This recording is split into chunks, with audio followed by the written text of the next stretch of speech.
The 19-day winter session of the Parliament that began on Monday, which is 15 sittings scheduled in the course of the next few days, is expected to be high on reform agenda.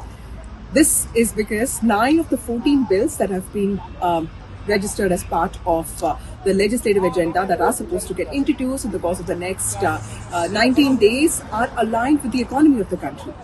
One of the bills was introduced by Nirmala Sitharaman, the finance minister, today, and this is to do with the way taxation applies to tobacco products, also gutka and pan masala. This is called Health Securities and National Security cess bill, and this is in continuation with the GST reform structure that was put in place in September.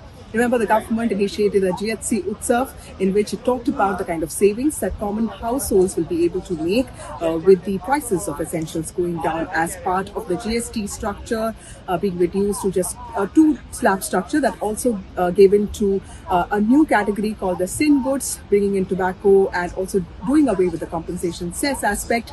So this is a bill that was introduced by Finance Minister today. It completely rehauls the way taxation applies to certain products, including tobacco and gutka and pan masala. Nirmala Sitharaman has also introduced the Manipur GST bill, which also looks at putting in place the GST reform structure, the new mechanism for GST in the state of Manipur. She has also introduced the Central Excise Amendment Act, which also is aligned to all of this, making changes to taxation laws.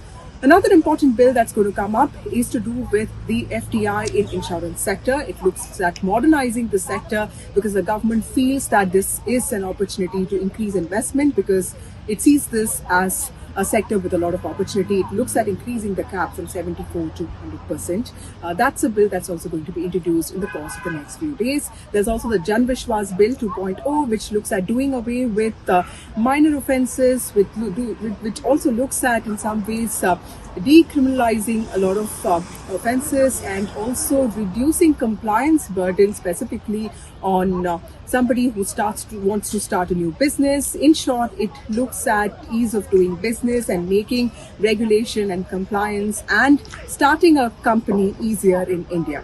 There are also other bills with regard to higher education, most importantly highways and a couple of other things. And all of this focuses on the economy of the country because if you talk to government sources, they've been saying that with India's growth rate on track and much better than what international experts, international institutions expected, and with agriculture and manufacturing also moving at a steady pace, this they feel is also a marker that this is the best time to introduce high-intensity reforms, which is why this session is expected to be high on reforms, but all of that is only likely to happen if there are fewer disruptions. But that doesn't look like the case because the opposition has made it very clear that they want a discussion on the ongoing special intensive revision of electoral rules and other political issues before they let the legislative agenda take center stage.